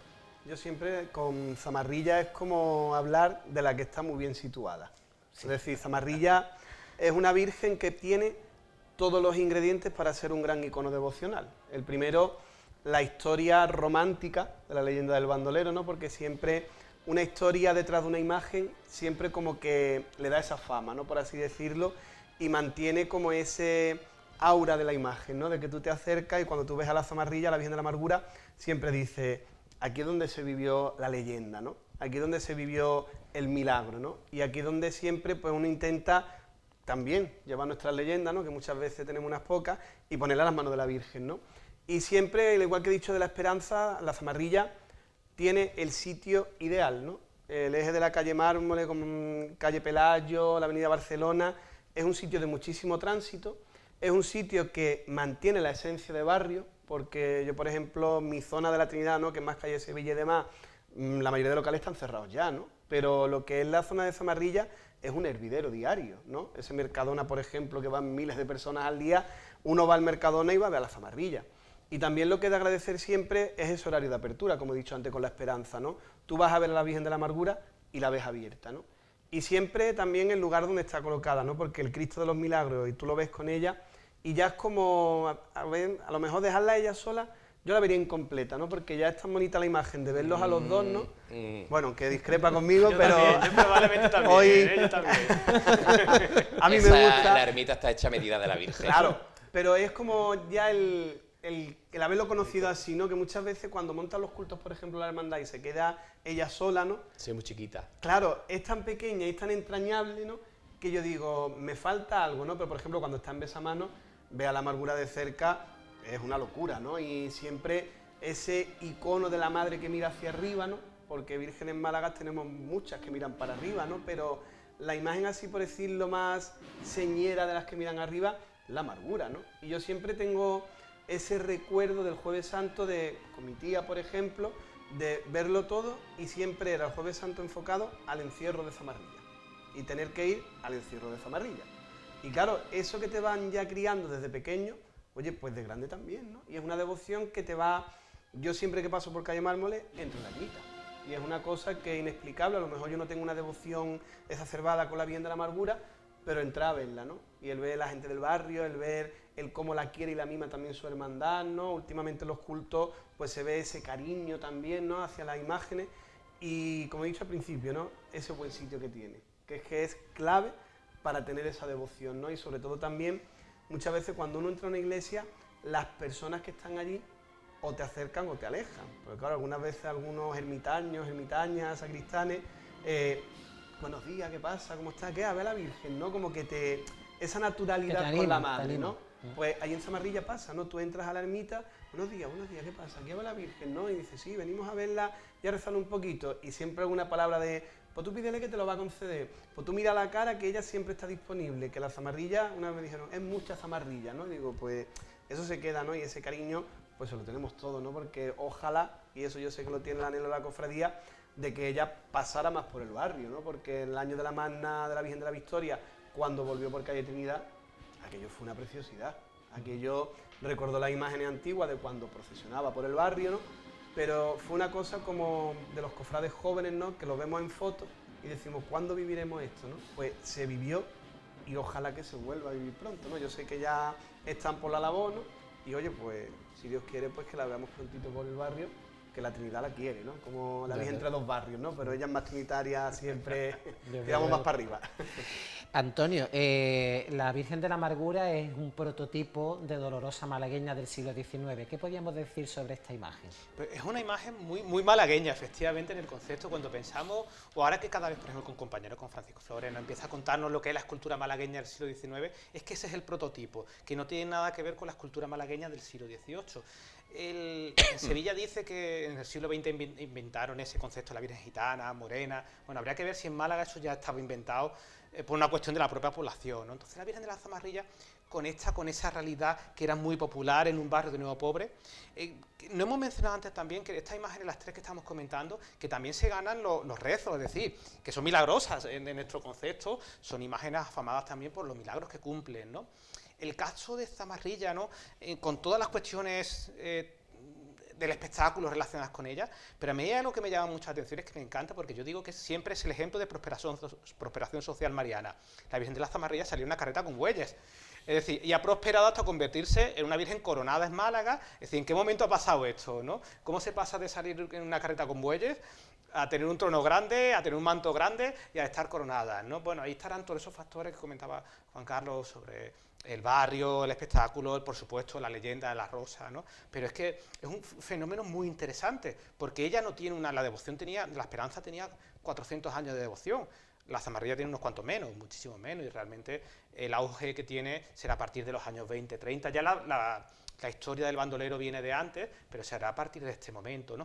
Todo eso confluye enlazando con la parte estilística, que es una Virgen como muy popular en el sentido que es muy de copla, ¿no? Las manos abiertas, la mirada hacia arriba, eso también ayuda, ¿no? Que conecta con una parte del pueblo que le gusta las imágenes declamantes, es una cuestión también de gusto personal, ¿no? También la Zamarrilla conlleva otra parte, que es que todo lo que tira ella, el Cristo, pues le cuesta. Es decir, y lo mismo que con ella nos volcamos, con el Cristo cuesta volcarse a nivel de patrimonial, un trono que no le hace justicia.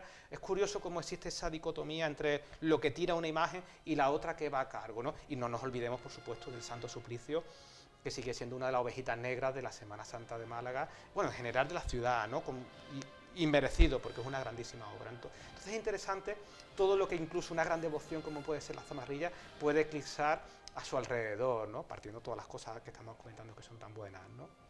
Salvador, la Virgen de la Amargura, para conformar su icono, se basa prácticamente en tres factores: la leyenda, que se ha comentado, la leyenda del bandolero, la vinculación con el mundo de la copla, que la tuvo muy especialmente con Marifé de Triana, el tema del romance de Zamarrilla, y el papel que tuvo la condesa de Berlanga de Duero, doña Ángeles Rubio Argüelles, en catalizar todo eso que hemos comentado para relanzar esa devoción a la Virgen de la Amargura. Bueno, para mí la amargura simboliza muchísimo, ¿no? Porque aparte de que es bellísima y que tiene un ojo súper expresivo, representa ese puente, ¿no?, entre el hombre y Dios. Entonces yo ahí meto la vocación de la Virgen Mediadora, ¿no?, porque es como el icono más, en Málaga, más potente en el sentido de que ahí hay una leyenda con un milagro que puede ocurrir cualquier día, que es la conversión del ser humano. De que una persona acuda a pedir la mediación de María, la Virgen ofrezca ese milagro por intercesión ante Dios y después esa persona se convierta y se vuelva un cristiano de verdad y comprometido, ¿no? Ahí en esa ermita tan chiquitita, que por cierto todavía tiene el nivel de la calle antigua, porque para bajar tenemos que bajar 3 o 4 escalones, ¿no?, para llegar a la capilla, ¿no? Después el hecho de la copla, bueno, Marifé se declaraba totalmente devota de la Virgen, fue nombrada incluso camarera, y yo creo que le dedicó una de las coplas más bonitas, ¿no? Y no solo porque la interpretación de Marifé era totalmente magistral, que también era una tonadillera que tenía creo que tenía media nota más que el resto de Concha Piquer, Juanita, Rocío, La Pantoja. Ella tenía una nota más o media nota más, ¿no?, a la hora de interpretar.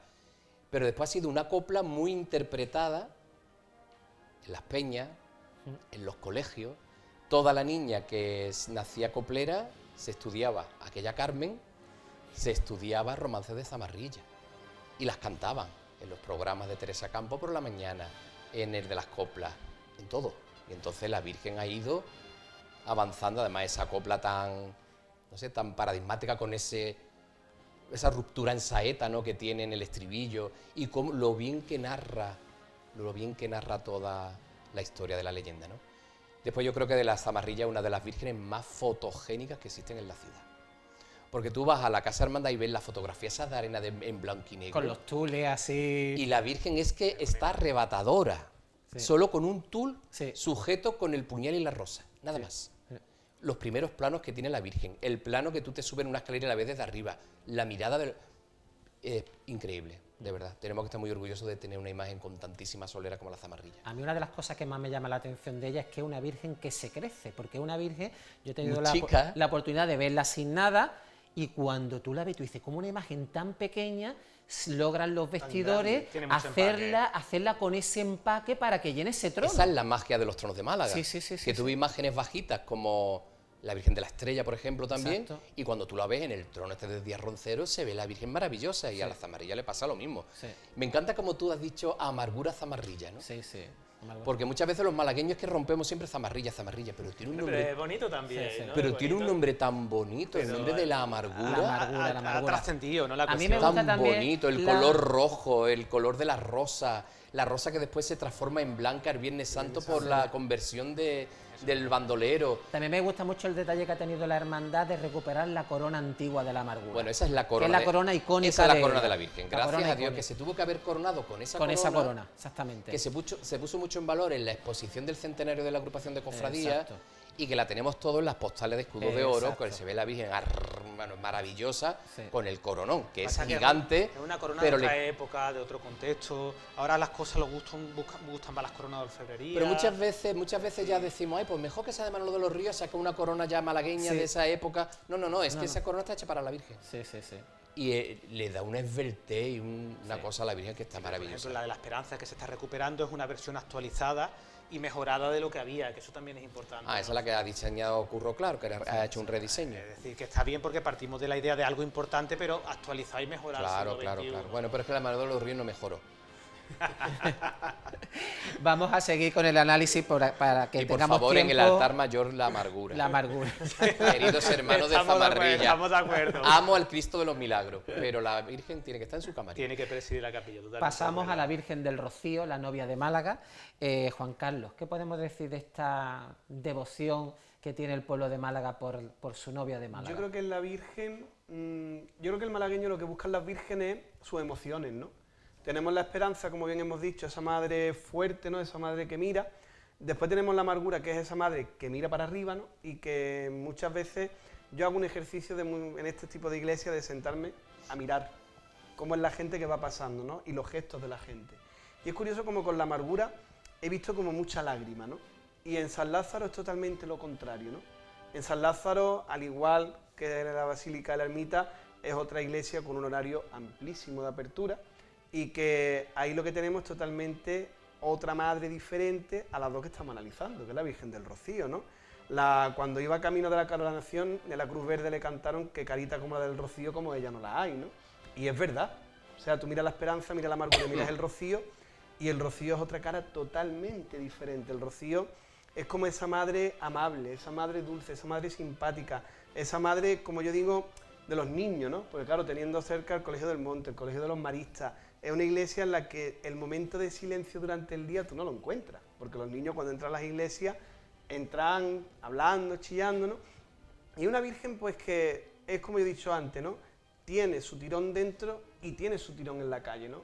A día de hoy es una de las vírgenes que más nazareno lleva en Málaga, y eso dentro de una Málaga que no es muy nazarena y que salir de nazareno no es una cosa que se lleve, porque aquí cuando el hombre de trono acaba no se ponen las filas nazarenas, y es una cosa que siempre tenemos, ¿no?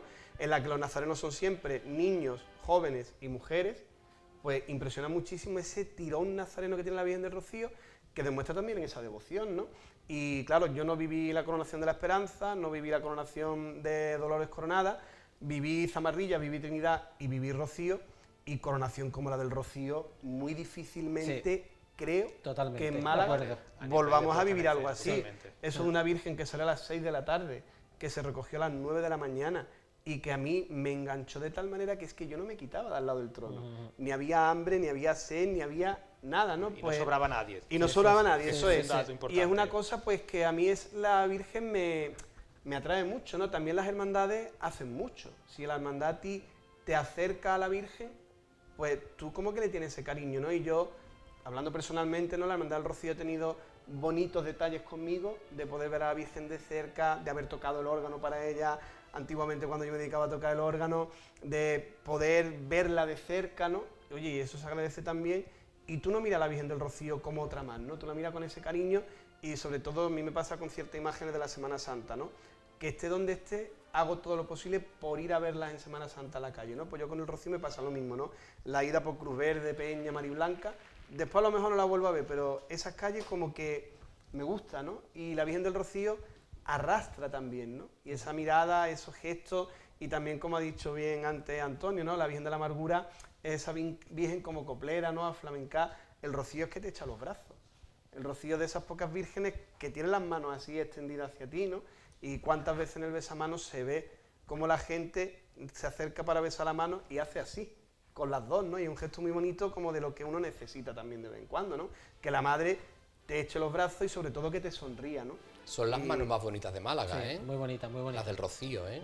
El modelado que tiene esas manos son increíbles, lo humanizada que está, el gesto de los dedos, de cómo una mano está como más cerca y la otra te la extiende. Va, por favor. ¿Qué podríamos decir, Antonio, en cuanto a la imagen, en cuanto a la obra artística de Pío Moyar del año 1935? Pues, bueno, es una imagen que ha mejorado con el tiempo. Eso lo tenemos que tener en cuenta, que es una imagen que ha mejorado con el tiempo en todos los sentidos, ¿no? Se quema la original del propio Pío Moyar en el año 31 y en el año 35 vuelve a hacer una imagen que es un fenómeno interesante. El mismo escultor hace una en función de la que se perdió, ¿no?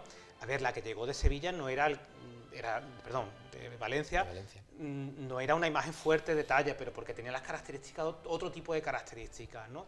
Con todos los avatares del siglo XX-XXI, la Virgen ha mejorado muchísimo en todos los sentidos, ¿no? Se ha perfilado la sonrisa, se ha perfilado la nariz, es una Virgen que no es llorosa, es decir, que todo eso lo ha tenido en cuenta, ¿no? Ha ganado en color también en todos los sentidos, probablemente el paso de la plata al oro fue un gran acierto para la propia imagen, ¿no? Porque los contextos son diferentes, pero claro, nos ubicamos en un contexto en el que llega esa imagen que no era nada, es decir, no existía el concepto devocional. Que no nos olvidemos que la Virgen del Rocío de Málaga es uno de los grandes iconos devocionales en los años 40, 50, 60, cuando el Rocío de Almonte era algo desconocido y era para los almonteños, es decir, totalmente el proceso ha sido inversamente proporcional, ¿no? Almonte se ha convertido en algo supranacional, pero era en ese proceso lo que se conociera de la Virgen del Rocío de Málaga, ¿no? El blanco, que ahora comentaremos, añadió también muchísimo que contar a esa Virgen, ¿no? de rasgos particulares, el hecho que tenga el cuerpo entero. Por supuestísimo, ha ayudado muchísimo la puesta en escena de la cofradía de la calle. Una cofradía que tiene claro que no hay ningún conflicto, que es una cofradía de barrio, que es una cofradía populosa y que los pulsos son todos bienvenidos y mientras más mejor. Es decir, todo eso conecta con una realidad que no nos olvidemos. El pueblo también se expresa en ese tipo de cosas. Si tú al pueblo lo caldeas en la calle, lo caldeas en la iglesia de muchas cosas, el pueblo te va a responder. Que fue lo que vimos en la coronación, que fue impecable, con un repertorio musical en la catedral digno de escuchar. Lo que vimos allí fue de lo mejor que hemos visto en las últimas coronaciones. Y el programa de actos fue, a mi parecer, excesivo, pero maravilloso, porque era en el número 7 de la calle Carretería, le van a tocar no sé qué, ¿no? Pero funcionó porque la Virgen no estuvo sola en ningún momento, y eso es indicativo, ¿no?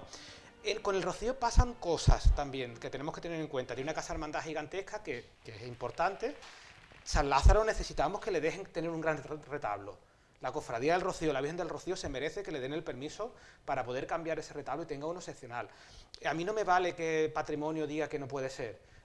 Puede ser en otra realidad, y lo que no me vale es que un cajón de madera se tenga que quedar donde esté, ¿no? Entonces eso tenemos que... La cofradía creció patrimonialmente muchísimo, y por supuestísimo me sumo a la idea que una cofradía que goza de muchos nazarenos es una cofradía que goza de buena salud, y eso en el Rocío es algo que es totalmente evidente. En el Cristo también, a pesar de ser un gran desconocido de la Semana Santa de Málaga, porque creo que no se le hace justicia al Nazareno del Rocío, pero esa puesta en escena la tenemos que tener en cuenta, ¿no? Ese color blanco que se derrama por las calles de Málaga los martes santos es una de nuestras imágenes identitarias, y ella se ha convertido también en una imagen que ha irradiado, ¿no? Hay otras imágenes en otras poblaciones que están vestidas a la manera de la Virgen del Rocío de Málaga. Hay muchísima Virgen de Domingo de Resurrección a la imagen del Rocío de Málaga, y esto tenemos que tenerlo en cuenta también, ¿no? Otras advocaciones titulares con nombres parecidos o similares que copian la estética. Esto significa, igual que con el cautivo, igual que con la esperanza, que aquí están pasando cosas y que llega y que ha calado y que ha tenido un trasfondo social muchísimo más amplio del que parece.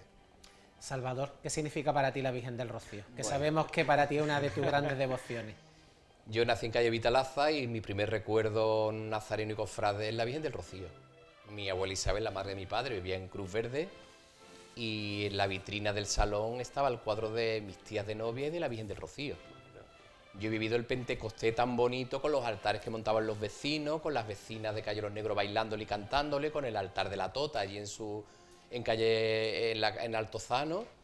Con los arcos de palmera que se hacían. Arcos de palmera, sacar toda el arroz que se le tiraba. Toda la cacharrería que tenía en la casa para montar un altar muy sencillo, pero muy, muy bonito, que después incluso Almodóvar en ciertas películas ha sacado unos altares de Cruz de Mayo parecidos a esos altares, ¿no? ¿Qué puedo decir de la Virgen del Rocío? Para mí siempre ha sido como la aparición de la Virgen María.